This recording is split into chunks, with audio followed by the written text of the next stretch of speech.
అందరికీ జై శ్రీరామ్, భారత్ మాతాకి జై. ఈరోజు వచ్చేసి మనము చక్రతీర్థంలో ఉన్నాము, నైమిషారణ్యము చక్రతీర్థంలో ఉన్నాము. చూడండి జనాలు.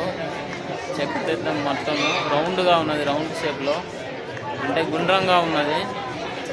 ఆ గుండ్రంగా ఉన్న సర్కిల్లో అందరూ సైడ్ ఈత కొడుతూ తిరుగుతున్నారు.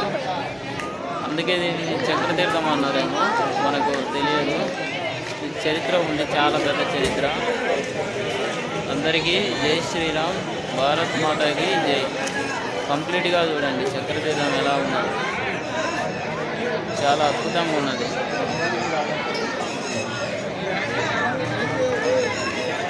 చూడడానికి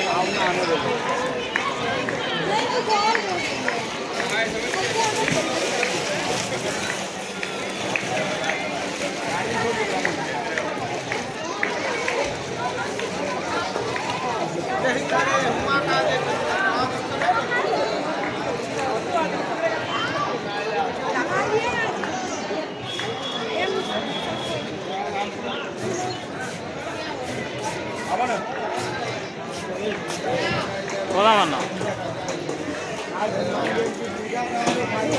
ఇది చక్రతీర్థము. ఈ చక్రతీర్థం చుట్టూ జనాలు ఏమో తిరుగుతున్నారు రౌండ్ సర్కిల్లో. అందరికీ జై శ్రీరామ్.